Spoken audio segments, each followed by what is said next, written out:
Drive Engage, Destination Large Blast Podcast. I'm your host, Stoney, and I'm joined, as always, by Matt. Hello, freedom of speech. And Welshie. You will be controlled. And we're here today to talk about all things Warhammer. And we like to get things kicked off with a little something we call Hobbies Goings On, where we take a look at what the hosts have been doing with their hobbies lives. So, Welshie, what have you been up to? Oh, well, I almost had the first in-between recordings period where I'd done no Warhammer. But I didn't want to let the team down, so I stopped working on my new house and I had a day painting a Black Templar character. So that's all I've been doing. I've done 1 day of Warhammer since we spoke, which has got to be the least time I've logged since probably the start of the podcast, but I've done something. It is true. This whole section used to basically be carried by your hobby progress, so I don't really know what to do if you're going to start lagging in it. Don't worry, I'll catch back up. But yeah, I'm doing that character. Do you remember that fella that came out who was stood on like an orc corpse with the chainsaw like buried in his head? It was quite a cool like commemorative and he's got like sergeant. Has he got like his helmet under his arm or something? Yeah, that's it. Yeah. Yeah. And he's, I've had that in the pile of shame for ages, and because I haven't got time to do big units at the moment, I'm just picking characters I like and working through them. So yeah, it's good. I like Black Templars. Nice. All right, Matt, what have you been up to? I also haven't finished anything since we last spoke, but I have, in classic Matt style, started many new projects. So for the new year. projects have been completed, but I don't know, 5 have been started.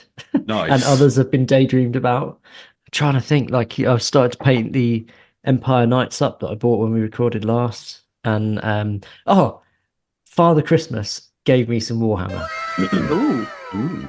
I don't think I got any last year, but I say it every year. Like for me, Warhammer is Christmas. Christmas is Warhammer. So I asked for a selection of little kill team sets, and I got one. Which one did you get?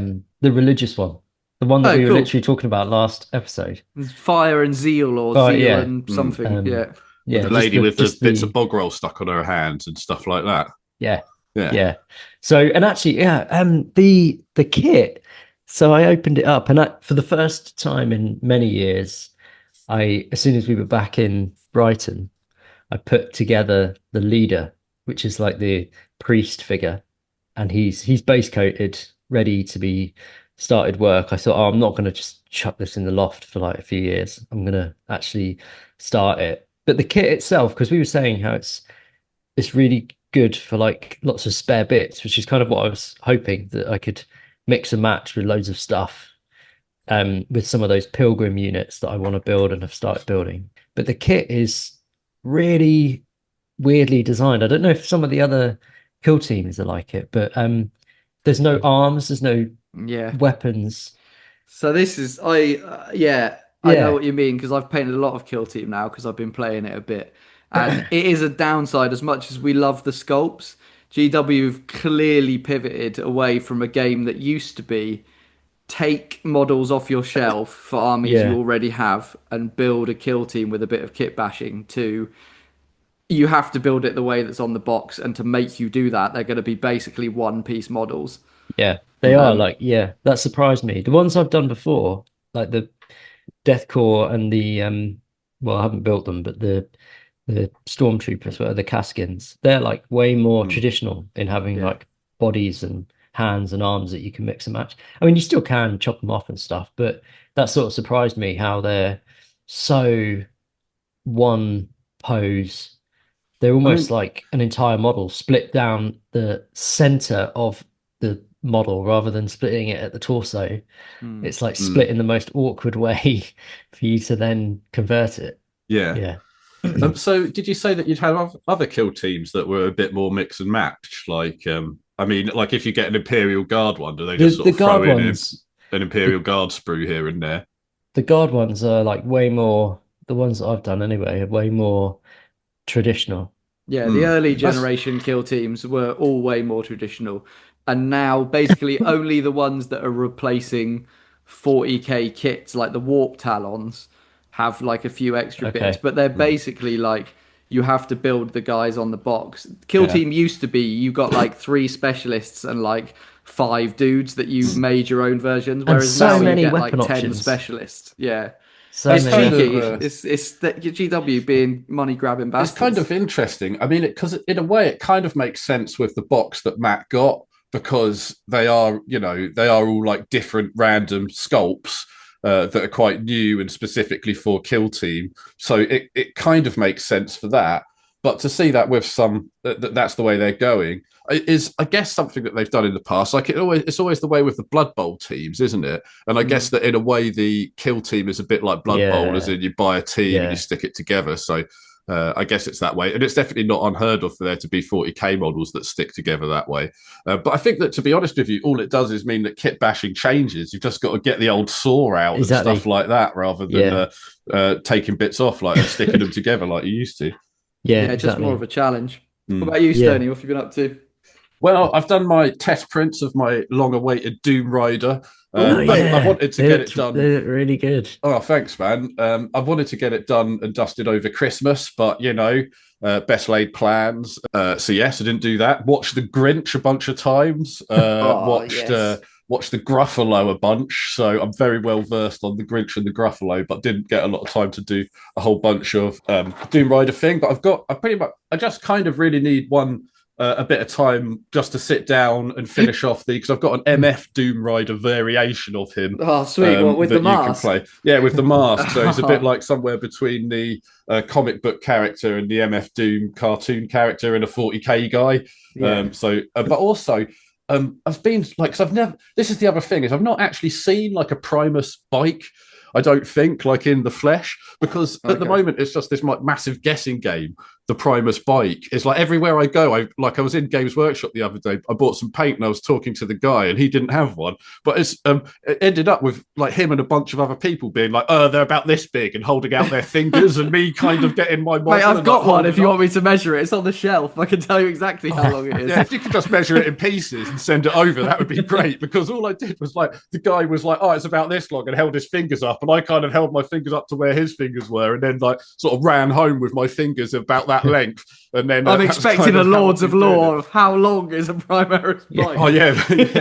I could do that. Oh man, I really wish that I just had 3D scans of a bunch of different Warhammer models. If only there was some way to get my hands on a bunch of free 3D scans of Warhammer models that I could use. Have you heard of the internet? Well, no, I haven't actually. So I might check that out on there later on. I've been writing off to magazines and stuff, but letters. I'll check it out. I'll have a look on there later. Finance, cutting edge technology. Accurate information is the Large Blast podcast news. Hear every episode.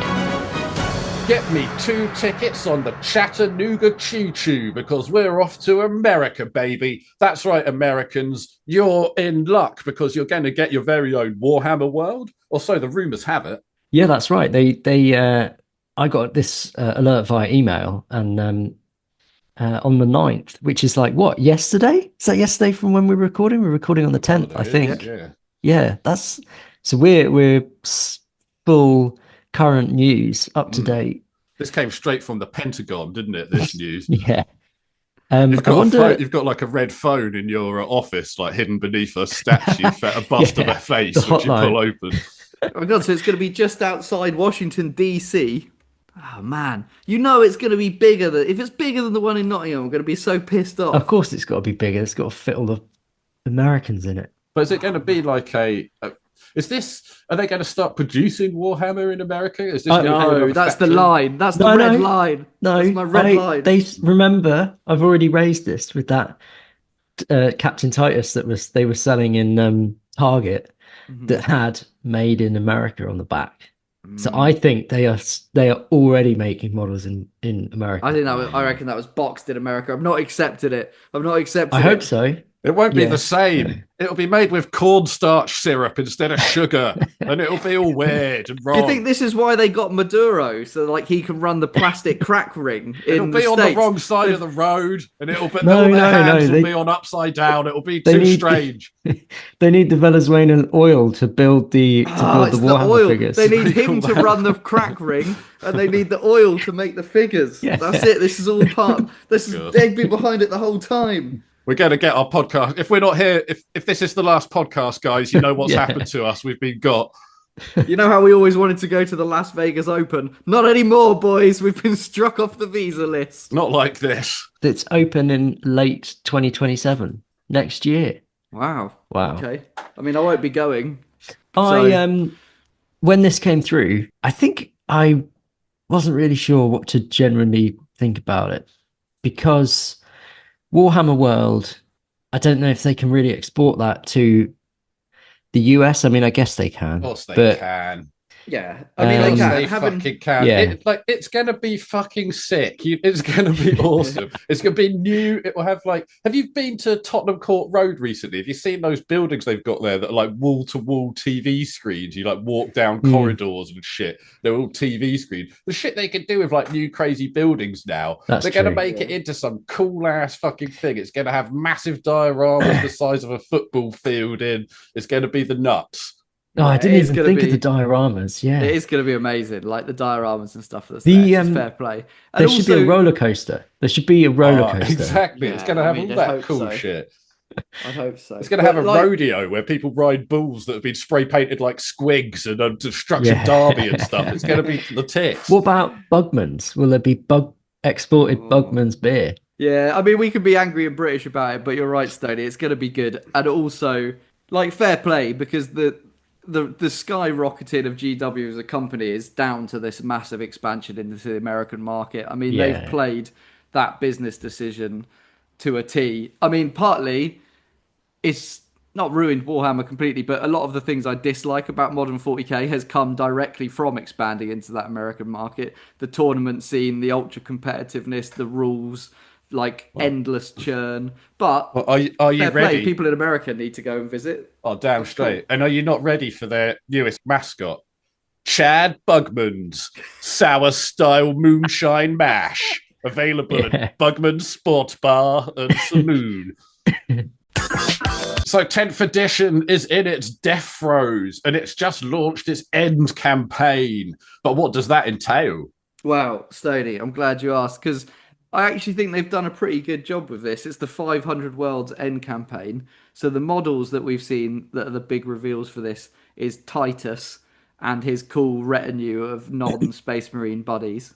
And Captain Titus has been given the task of reuniting the 500 Worlds of Ultramar by Gilliman to go out there to get the 4 Tetrarchs on side and reclaim the Empire. But he's stumbled upon this new guy, Necrosaur Amantar, whose model we absolutely loved, King of the Destroyer cult, who's been throwing around a few Nightbringer shards. So that's how all of those new models are coming in at the end of 10th. And they've released these really cool set of campaign books. So you get a map of the galaxy or the map of the Ultramar region, and you can play with your mates on it, and you roll to see what type of planet you're fighting on, who the enemies are on there. You can play at board in actions level, you can play at big level, you can play huge epic scale level. If you are part of a local gaming group and your group buys this set of books, I think for the next month or so of weekly nights, you're set playing in a really cool environment. I think they've done quite a good job. Sounds a little Ultramarine heavy to me. I kind of switched off when I heard that they were involved. I think that sounds good. Yeah, good Ultramarine. Yeah, it's cool thematically, I think, if you're playing on the regular. We've dropped out a bit in our old age, but if we were 10 years younger and someone had given us a map and said, right, 12 of you boys get together and by the end of the day we're going to have decided the fate of Ultramar, that would be pretty cool. I think we would have enjoyed that. Yeah, it's cool they're still supporting all this stuff. But this is a positive end to 10th then, is it? Are people excited about this? I think so. Yeah, I think some of the new stats for stuff look pretty good. The Nightbringer's still a boss. It's huge. The new Nightbringer base is gone from 38 mil, which is the current metal one. It's gone to 90 mil. Damn. So he's had a big upgrade. They had to put out a load of tournament warnings saying if you're running an old one, you have to stick it on a bigger base because it's just got insane. If people, there's got to be some really stubborn bastards out there that are going to refuse to buy the new model and rock that tiny Nightbringer on that enormous base. Just build the base up. And there's some cool rules as well. I saw that Titus's rule is pretty cool. So, there were some janky characters before that if they die, they can just come back from the dead on like a 2-up. Yeah. Well, he gets to fight again on death. So on a 2-up, he can get up and fight. And if he kills the person that killed him, he gets to stay alive. And if he doesn't, he stays dead. So I thought that was a pretty cool rule. Yeah, that's a good way of doing it. Yeah.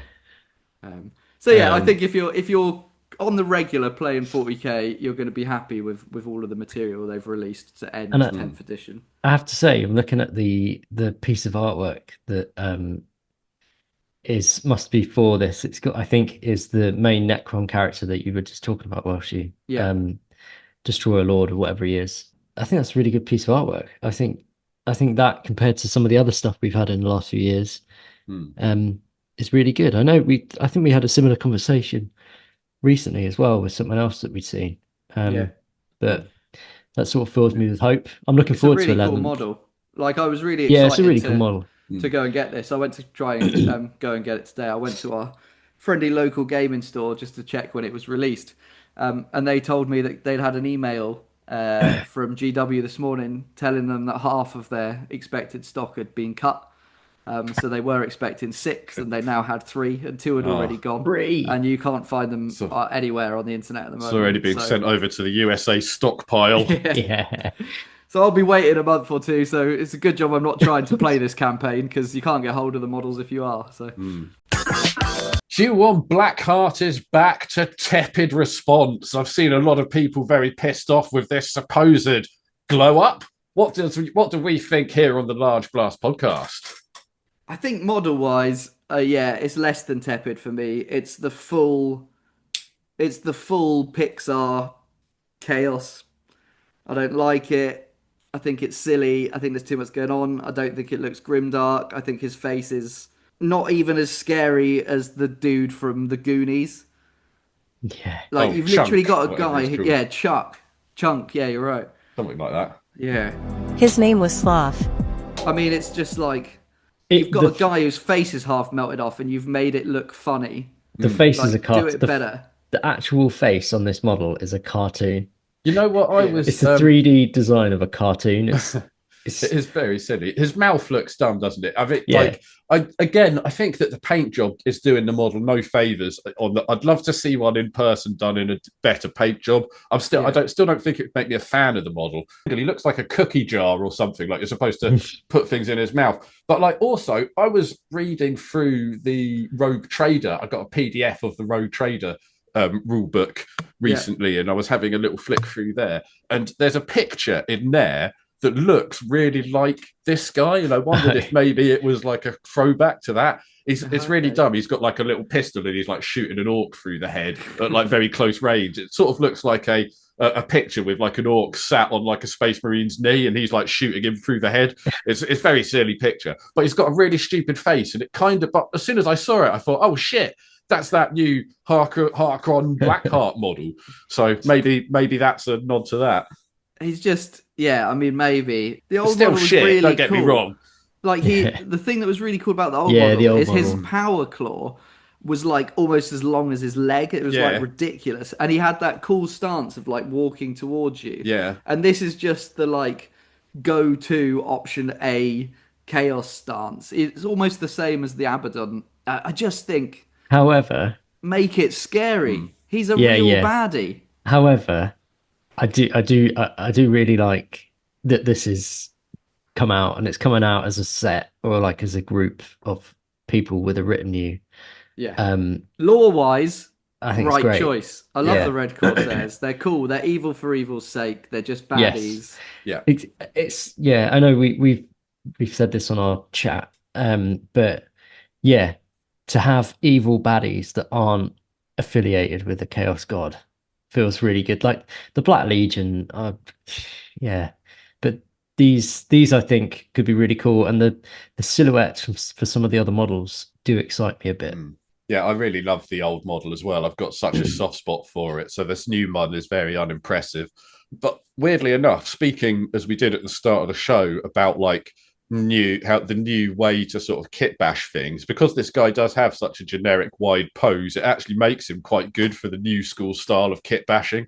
If you wanted to make a sort of a cool Terminator Lord out of him or something, then I'm sure a lot of people are going to be doing stuff like that. The apothecary's cool though. I like the little alien thing. It's quite cool. He's got some like soul stones and like Eldar shit and stuff hanging off him as well. So yeah, those are all clearly coming in the reveals, but then they did a reveals preview, and this links a little bit to what you were saying there, Stoney, that leaked was Prince Iriel, who's the leader of the Eldar Corsairs. So the fact that he's got the Eldar crotch jewelry indicates that he might be coming in with Prince Iriel and the Eldar Corsairs. But then they also had a few hidden reveals in the video, one of which was Custodes. So plastic Custodes come in. One was a Raven Wing badge. So if Samael comes out, it will be our first prediction revealed in January from our Christmas predictions. And then really excitingly, one of the presenters was wearing Iron Warrior's pin on his suit in the video. And there was a short story released before Christmas about set in 40k about them staring into the maelstrom and something of iron coming from the maelstrom, and reference to the Black Sun, which is probably the Black Sun of Medrengard, which is Perturabo's home Forge World. Are we getting the Lord of Iron revealed? Yeah. But would it be... but they're really laying it on thick with these Chaos Primarchs, if that is the case. Like they're being... like the Loyalists are getting quite outnumbered at that stage. Yeah, I mean, I feel like if they're doing the Raven Wing, which is what I meant to say earlier, as a big release, then Samael comes out. There's something for the Lion to do if Perturabo comes out in a release. Because at the moment, the Lion's kind of like surplus to requirements. Everything's going on in 500 worlds. Yeah. Like, are they going to do a Raven Wing and Iron Warriors release and bring Perty out? But he's not just... I don't feel like he's just lost in terms of the lore. He's kind of lost without purpose, the Lion. So like you just said, he'd have something to do. Like he would literally in the lore also have something to do to fight Perturabo. Gilliman's like, and I almost forget that the Lion is out. It just has no purpose in terms of anything really. Yeah. He's just another loyalist Primarch. At least Gilliman has a purpose behind him. So I totally agree with what you just said. I think if that comes into law, that would make sense. I kind of hope they don't though. I think I agree with Stoney, like it just feels like a bit too much too quickly. But these clues, I think they would tease him. I don't up. think he'll be coming on in this teaser. I think they're going to tease an Iron Warriors release. They've mentioned in an article that the Iron Warriors would get their own codex, which would be cool because we haven't seen a non-god aligned codices before. So if they did new obliterators, maybe some cool Chaos Space Marines with storm shields, which like breaching shields, and then alluded to maybe Perturabo coming in, like Christmas they did the Perturabo release. That'd be really cool, I think. Yeah. And link it all in with Vashtor. I was just about to say, do some more with him as well, because he's just sat about since his creation as well. They're like, there's a new guy. He might be a god. Oh, what's that? He's doing an evening class in Mandarin. He'll be back in a couple of months. Yeah, I feel like they need to tie off some quite significant loose ends on the other side of the galaxy. If they're not going to give us the Lion meeting with Gilliman, then they need to give us something for the Lion to do. Rolling in my 6-4.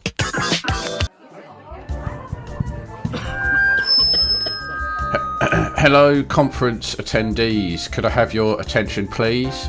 Firstly, welcome to the annual Warhammer Technology Investment Tribunal, or TWIT for short. We're glad so many of you could make it. I know we have some big players here in the world of Warhammer technology. I see you there, Henry Cavill.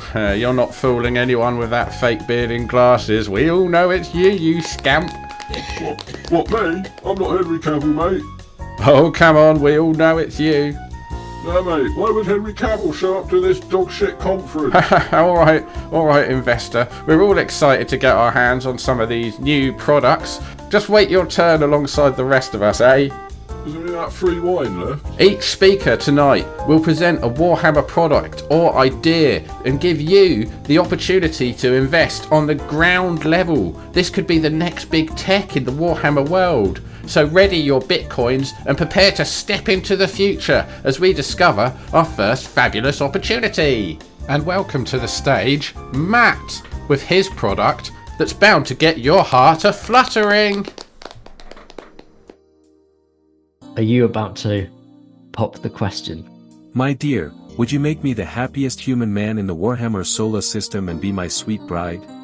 Well, don't do it with any normal ring. Oh honey, I already told you need a fat rock for my finger if I'm going to be your human queen. This is a smart ring. It's a digital ring. Don't worry, my little sugar face. This is a digital ring. It's new technology and we should embrace it. Okay my love, in that case I will marry you, and I will also give all my personal information to the ring. I am so happy.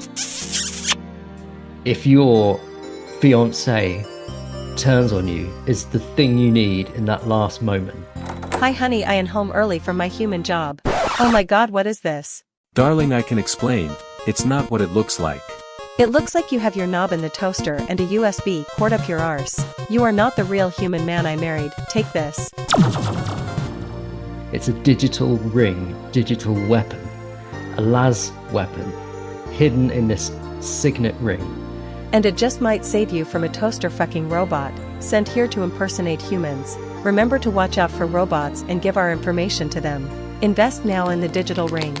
So I just wanted to touch on digital weapons, which you hear a lot about, especially in old 40k.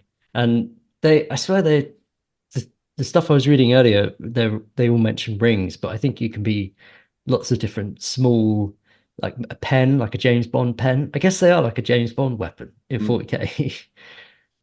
And they had rules and you could use them. So like they'd be like your last ditch weapon. Inquisitors would have them. But I think you could give them to they're other like characters. super powerful, aren't they? Like when you fire one of these rings, or when it happens in the story, it's like a las cannon. It's not like it's not like a small thing. It's like all the power dumped in one shot and goes straight through and make a Space Marine's head. One hit wonder, yeah. Las weapons is one option. There's flamers. There's exploding things. So that is like literally like James Bond's exploding watch. So one use. But the las stuff does say that you could recharge them, but they are one shot. But the recharge takes ages because the batteries are so small. So I mean, that goes hand in hand with new smart technology. To be honest with you, the laser one makes more sense because it's sort of generated from nothing. I imagine if you've got some kind of ballistic ring, it's going to have a bullet in it. You just get like they're going to be like, oh, what's going on with that ring you've got that looks like a missile strapped to your finger? It's like, oh, don't worry about that. That's nothing. Don't worry about that. It is a proper 40k thing to just explain away this ridiculous technology by just putting digital in front of it. Like, but this is some the late 80s shit. Casio is just shit, it's digital. Okay, cool. This is where you buy the Model 1 of the digital weapons ring, the flamer version, and you go to use it, and it's just like a lighter that comes out. That's what they say. Only use it as a last resort. So never use it outside of it ever being a last resort. So no one ever lives to tell of how shit these rings are. Well, you know what models on the board used to have digital weapons as standard until I think the Inquisition refresh. Jaqueros. That was their standard profile. They supposedly make them. I don't think they make all of them. No. But do they not have like some kind of vort? Can they not like make black holes or something? Jaqueros, is that not their weapon of choice? Is a black hole? No, I think they always had digital weapons on the rules, and they could also they also had a rule where the unit they were in, they could tinker with everyone else's weapon. And I think sometimes they can soup it up, can't they soup it up to the point where suddenly the Inquisitor is firing black holes. So like they're so good with technology, no one really understands what they've done, and suddenly your ring is shooting antimatter. Damn. I did read up on a couple of examples. There was one called Dead Man's Hand, which is a gauntlet that contained a set of built-in digital weapons for use in melee combat, and it was used by the Blood Angels' third company captain, Erasmus Tycho, and that's the guy that in the shadows had a new gold. Is he a gold fella? One of the No, I don't think he's white. gold. Maybe he was white. I think he was a different color. I thought he was. He's a fancy pants, isn't he? He's a fancy. He's a fancy. He's a Blood Angel. He is definitely a fancy pants. Listen to the Large Blast podcast, where three people try to remember a model that may or may not exist. A few moments later, he is gold, Captain. Oh, he is gold. Oh, right. Yeah, he's gold. He's got a melter gun, and he's got like a phantom. He's the fellow with the Phantom of the Opera mask that's on half his face. He was the old school. Really he was cool, like the old school metal kind model. of captain. Well, apparently he's dead, according to the law that I'm looking at now. Anyway, the thing that you won't see on that model is his digital weapon. Why? Because it's so small, and that is the ideal way that you want your last weapon of choice to be: hidden, discreet. And the other one that I found... You're going to tell us it's a cock ring and not he's got a digital cock ring. Hidden and discreet. What did he have? So he had the dead man's hand. Oh, he had the dead man's hand. Yeah, but there was there's another one called the Gauntlet of the Forge, which is a built-in heavy flamer. Again, how does that work with the fuel? We don't need to worry about that. Apparently, no one can endure the molten range, but it's one of the artifacts of Vulcan.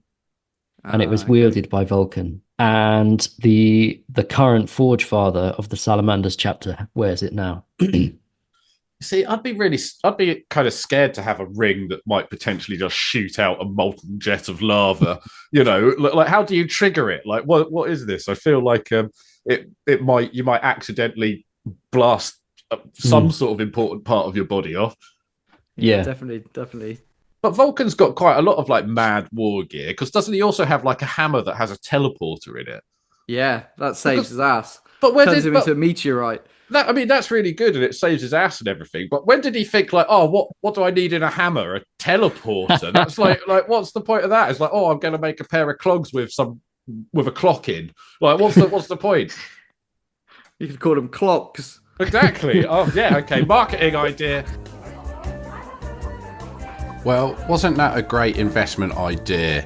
And before we get on to our next speaker, I would just like to remind people, particularly those ones that look a bit like Henry Cavill, that it is limited to one sandwich per person. Fuck off, mate. Anyway, please welcome to the stage Stoney with his great investment opportunity. Do you miss the good old Rogue Trader days when shit was less complicated? I do! Do you yearn for a time when a Space Marine smoked ciggies and ate brains? It was peak law! Then you're a guy that understands it's time we reintroduced the Road Wheeler. A road car for 40k.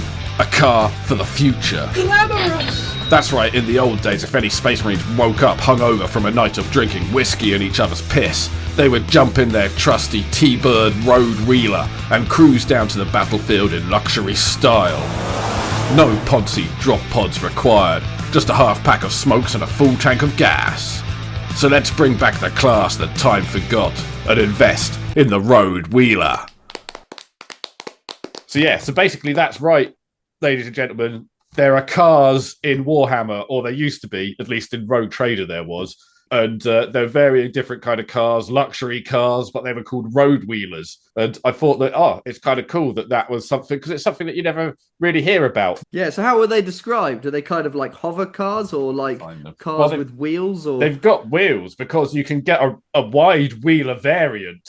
Also, what's quite interesting in the Rogue Trader rules is not just the road wheeler, but they had some crazy cool vehicles in there. Like they had the sand crawler, which is a thing for going under the ground, like burrowing under the ground, like the thing in Teenage Mutant Ninja Turtles.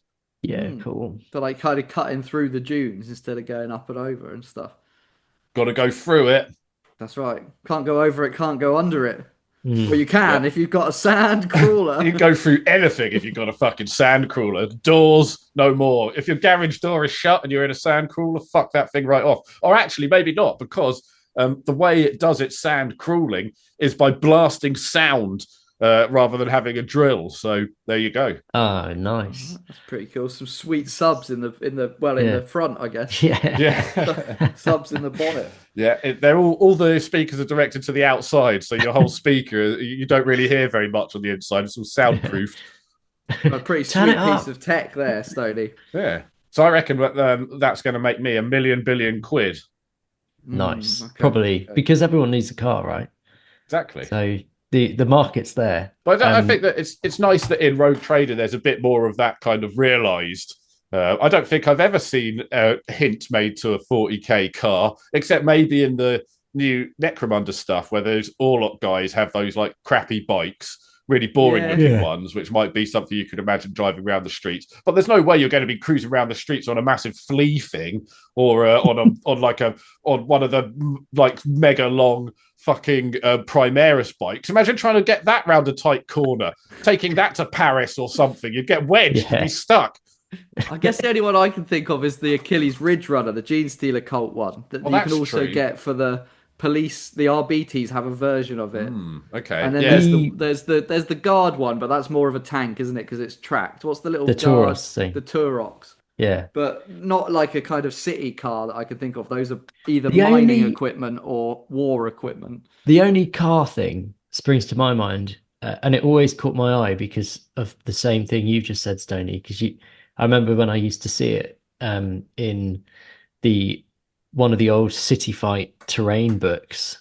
It's probably the original one, like in 3rd edition, where in some of the terrain they've got like roadblocks that the studio have built, and in there they've got like old burnt out cars and stuff. I remember seeing them and thinking like, oh yeah, because you never hear about the civilian population other than when they die. Yeah, like the life before it becomes a war zone, and they must have been like old Airfix kits or something. I don't know. Yeah, I mean that's a really good idea because all those buildings, all the sort of burnt out terrain buildings, had to have served a purpose at some stage. Like you always see those boards set up like a city block. But who was living in those? What was going on in those buildings? Nothing, apparently. It was all just like blank walls from side to side, like a fake city, like in North Korea. Yeah. I think and maybe if they're not stupid and they don't try and do all out Space Marines in the Amazon show, we're going to get visuals of some of these things that are day to day living. Like if the show is set at a human scale, then hopefully we will see some visualizations, some concepts for some of these. Like road wheelers. What does a toaster look like? I'd really like it if they did a Rogue Trader TV show that was kind of like it was like retro futurism from the 40k universe, and they all hung out with like Eldar and stuff like that. Yeah.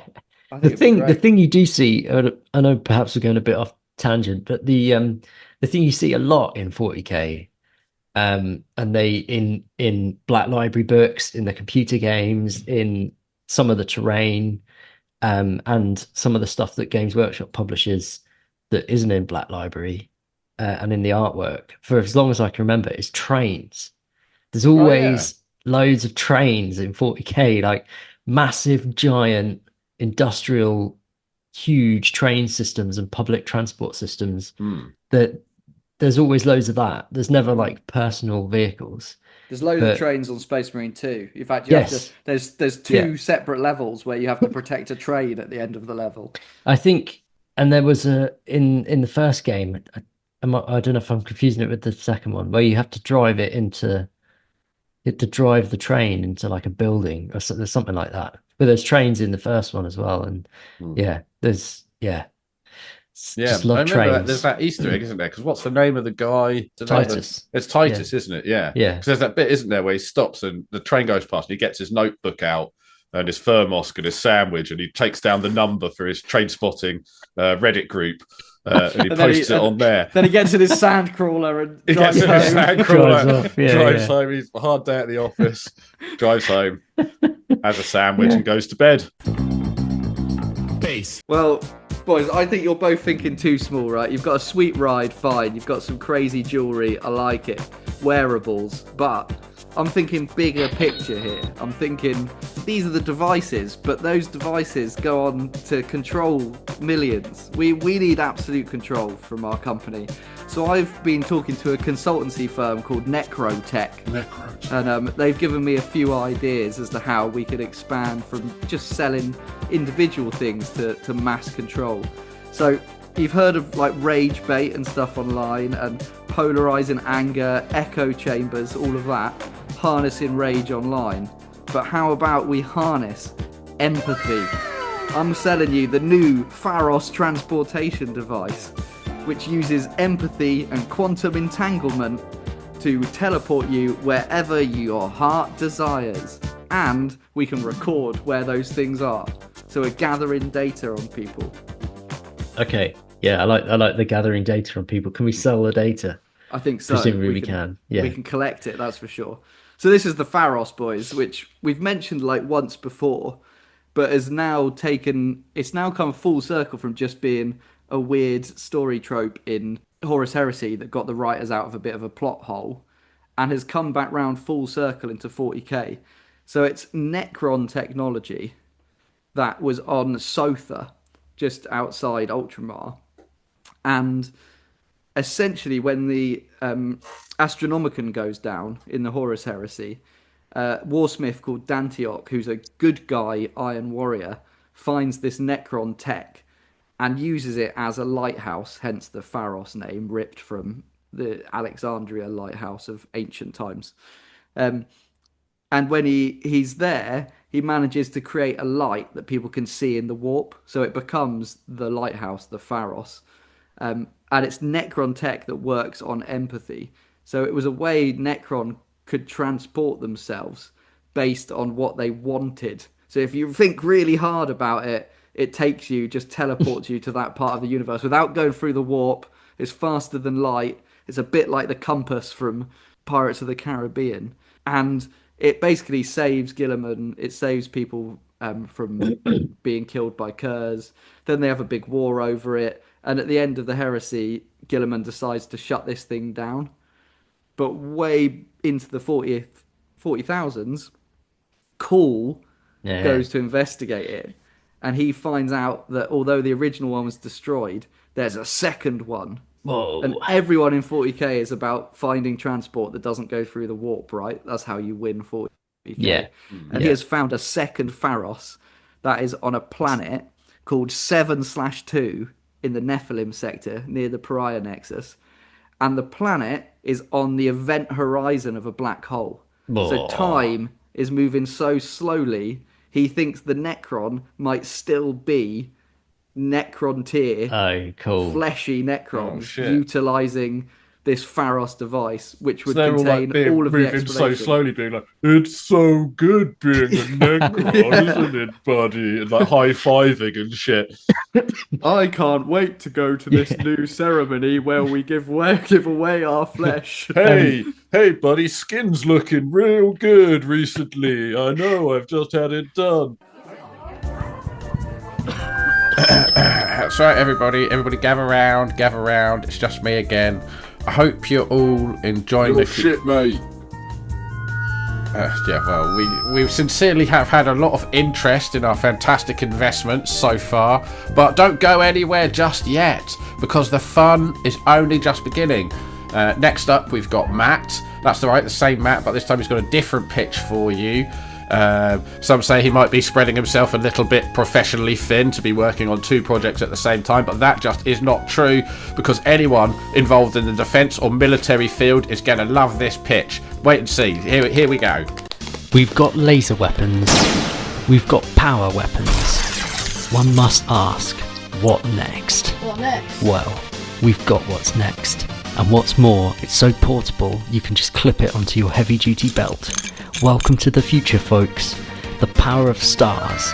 This is the Solar Atomizer. It's a first-rate melter tech from Belisarius Cool himself that will have its unstoppable, searing hot, short-range directed energy beam carving up your enemies quicker than the amount of updates we will be releasing for it. So this is the funny-looking huge gun on Belisarius Cool's belt on the model. And I remember from our games when we were playing quite frequently that this thing was like really vicious. If you get that close to Cool on the battlefield, this thing would really blast you apart. I think it had like 2d6 shots, and it was like strength 8, ridiculous. And it's some sort of exotic weapon design. And in fact it's Cool's own design, obviously, but it's some potentially Xenos, but it's a mastercrafted weapon. Uses melter waves, and it just melts metal and everything in its path. It's pretty cool. And yeah, I remember just loving getting to use that on the battlefield. So what is it? It kind of like, what does it look like? Is it like a little keychain that he hangs off his belt, or is it like a gun? No. It's like, it is a big gun. It's a big gun. It looks like a steampunk pistol, basically. I was just gonna, it looks like, yes, if you mix steampunk with like, Well, that was handy. It matched all his other aesthetic, wasn't it? If you found that lying around. Yeah. But still, that's pretty damn nifty. So you'd be taking that down to these planets, would you, Matt? With my ring. With my your cock ring. Cool. Yeah. You've got your cock ring. You've got your key ring. My solar atomizer. King of the Rings, Lord of the Rings over here. Here at Necro-Tech, we are committed to togetherness, unity, and oneness. We like our tech to focus on the things that unites us rather than divides us. Or whether Xenos, mutant, heretic, or just a good old-fashioned human, we all have bones. So what more inclusive weapon can there be than one that turns your bones against you? Forcing unnatural growth so your bones shoot out of you like internal spears. Ladies and gentlemen, I present to you the weapon of the future, the ossificator. Because no matter who you are, you still got bones up in you. Well, that's giving me a boner, and that's safe because there's no bone there. Damn straight, or there could be if you get your ossifactor out. Oh no! So this is basically like a cool ass Dark Eldar weapon that makes people's bones sort of shoot out of them. But it's basically like a kind of a modified version of something that the homunculuses use to kind of make the bones of their creations kind of like stretch and pull out. Imagine it. I think it's a bit like a 3D pen, but one of those 3D print pens. You ever seen those people have, but for bones? That was what it would be in the medical grade, but we're talking weapons grade bone fuckeration. That sounds awful. There was a character in X-Men who that was her power. She was one of the Morlocks called Marrow. She was like mates with Wolverine, and her mutant power was that she grew too many bones, and she could pull her bones out and throw them at people. Oh, yeah. Real dark. But they trained her to become... She was obviously like all ugly because all these bones were sticking out. But in classic X-Men style, they trained her to control her power. So she could start growing the bones into like sweet bras and like... Oh, nice. like weird... She suddenly became like the sexy bony one. But like surely you'd want your power to be good at throwing, almost, if your power was you grew bones that you could throw at people, because otherwise you're just some guy that's like, like I'm sure if you're Dr. Magneto or whatever he is in his like suit and that, and he's like, I'm going to take over the world. Also, it's like ping, ping, ping. Oh, someone's throwing little bones at me, kind of annoyingly. Who's that? Oh, it's Brenda Boner or whatever her name is. Yeah, you're right. It was I think it was just a way to shoehorn in some thinking positively about yourself storylines. No, fair enough. You too can grow yourself a bone bra. No, but that's the point. She then realised she didn't have to because she was okay with bones sticking out all over the place. Oh, good for her. Well, there you go. If you too want to go on a positive body story, then get yourself an ossifactor and blast your most conceited mates until they too become humbled.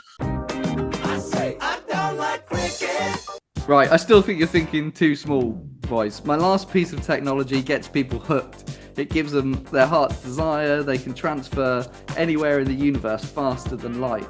Okay? So what we need to do now is control them. We know where they are. We know what they want.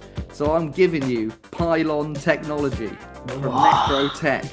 Pure Noctilith pylons. You can put them on whatever planet you're hoping to expand your business into.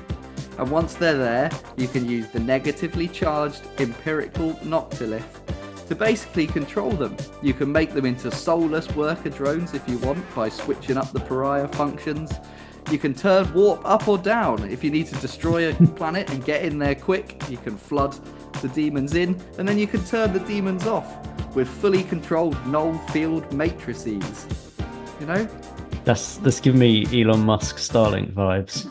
What's the satellite thing he's got up? Yeah. You can give people the technology and then you can use it to control them. Yeah. Thank God. It's about time somebody thought of that.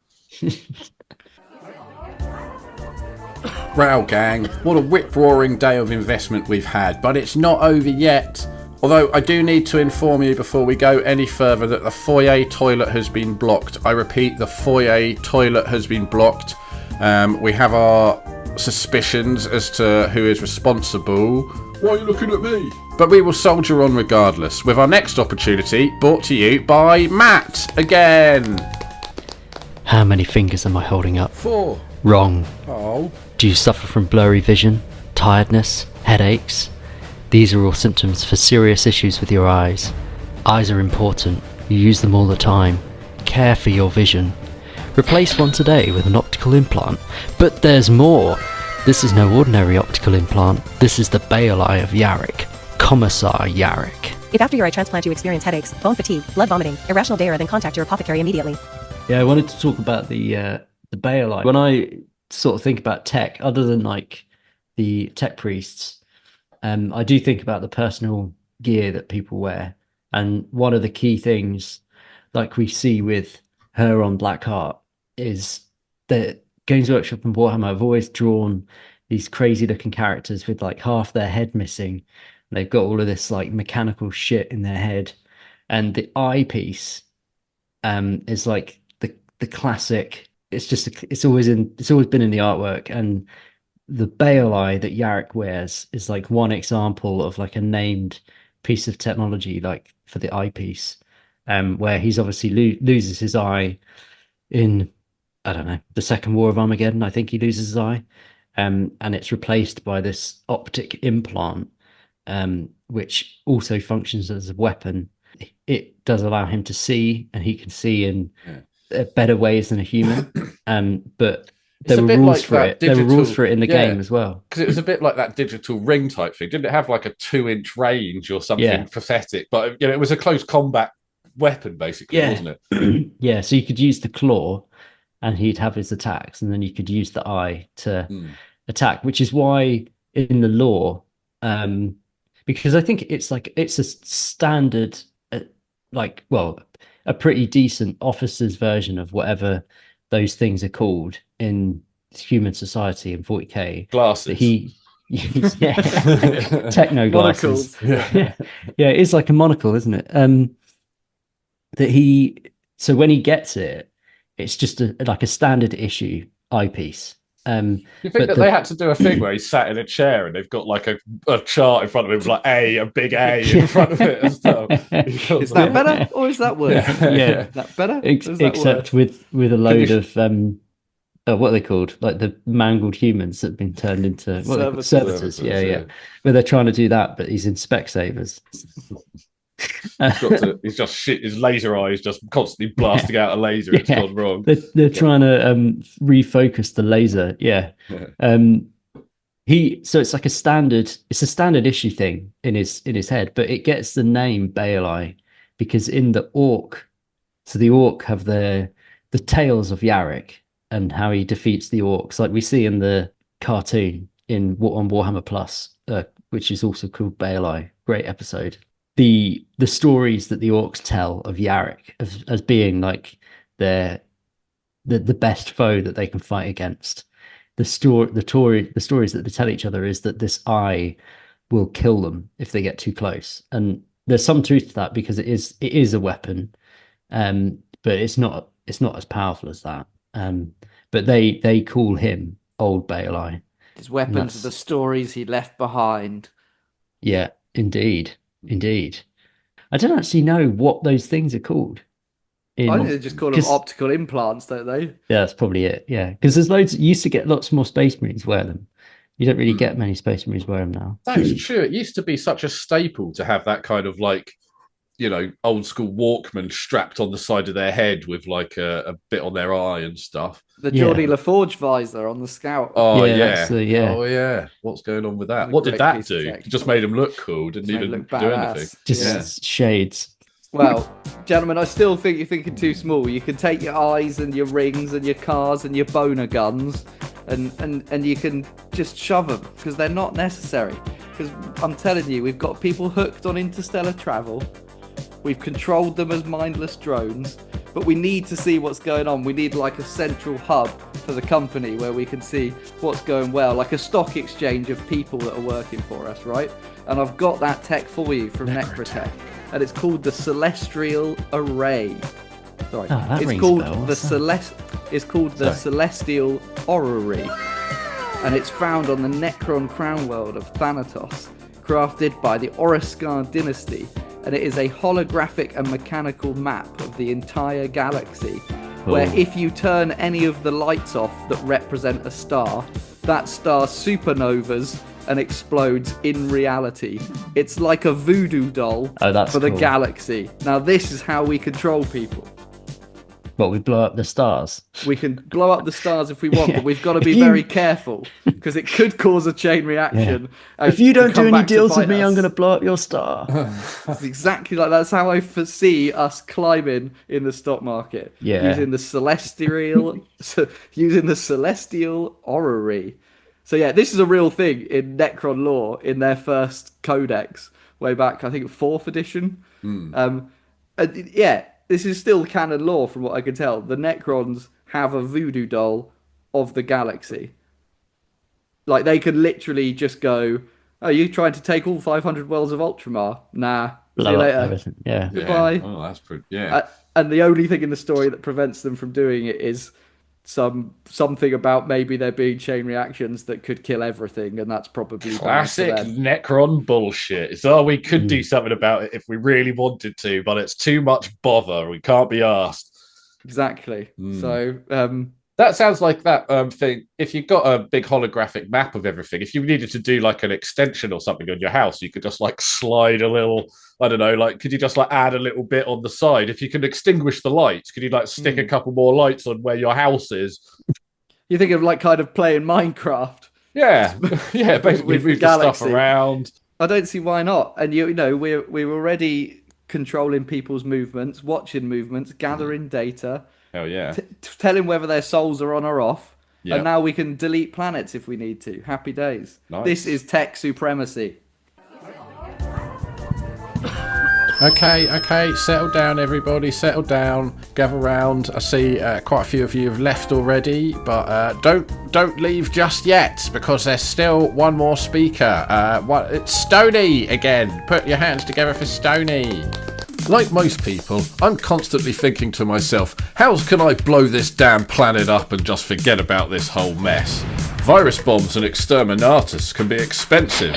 How can I, the common man, afford total planetary annihilation with just the touch of a button? Well, with the Black Cube, that's how. One of 5 ancient relics of its type.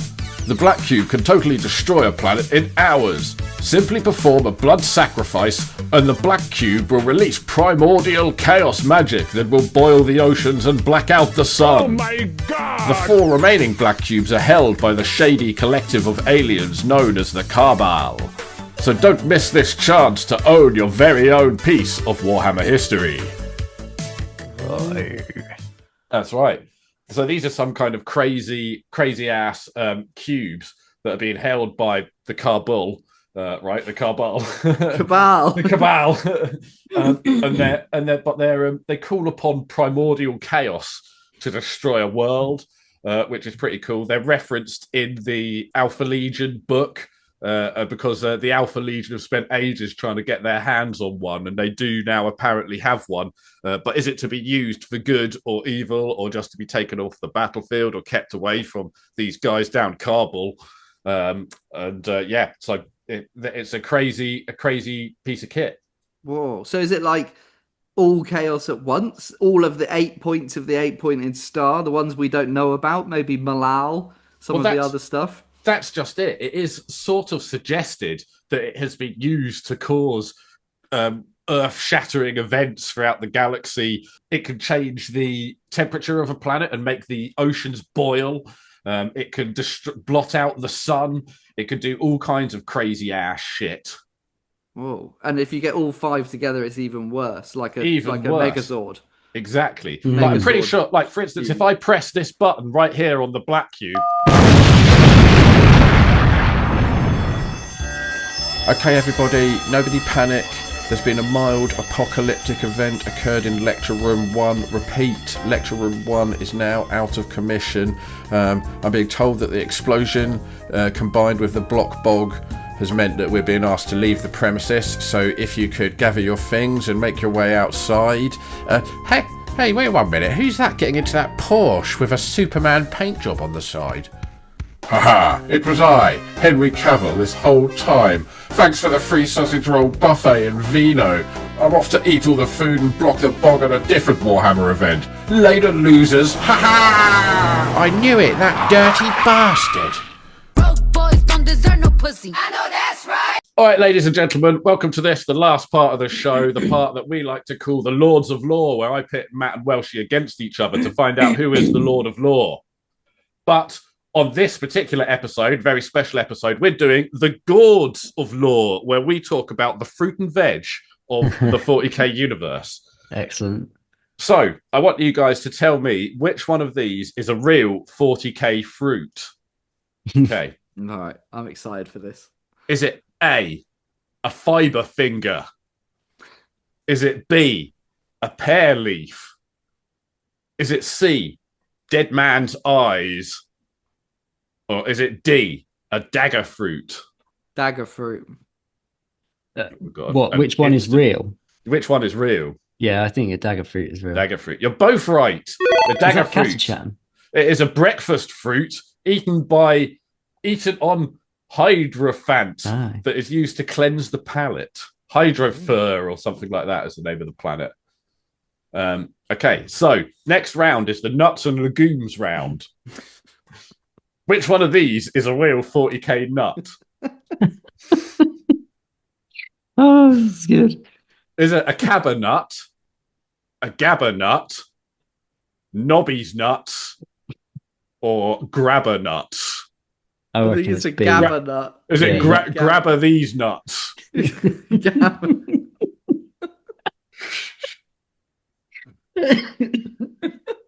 think it's a gabba nut. Yeah, I think that's the B. Yeah. Okay, well, you're both wrong. It was a cabba nut. It was A. Oh, okay. I thought that's where you put your clothes. No. So that brings us on to the mushroom and fungus round. So, which one of these is a real 40k mushroom? Is it berry truffles? B-I-R-R-I, berry truffles? Is it gloom shrooms? Is it Atlas spores as used as seasoning? Or is it Prometheus planktons? A. I think I'm going to go gloom shoot because you have the gloom sprite gits in Sigmar, but maybe that's a Sigmar thing. Okay, well, Matt, first person to score a point, I think. Oh, no, you both scored a point initially, but it is the berry truffles. Okay, which brings us on to the last round, the bread round. And as everybody knows, this is worth 5 gazillion points each. Okay, so you ready? Is it A, a yeast loaf? Is it B, pungy bread? Is it C, foam brittle? Or is it D, Mr. Teeth Crippling's exceedingly hard bread? I'm going to go with A, I think. Yeast loaf. No, not... Yeah, why not? Can you read I actually me think B I meant B, but I'm sticking with A. B is pungy bread. Yeah, I think it's that. What's C? C is foam brittle. Yeah, pungy bread. Pungy bread. Matt, you're right, and win a gazillion points. Pungy bread is a type of bread sold in hive cities on Medusa, homeworld of the Iron Hands. So there we go. Matt, you are the God of Law. The Holy God! Yeah. So thanks everybody for joining us, and we'll see you next time on Large Blast Podcast. Everybody say goodbye. Goodbye. Goodbye.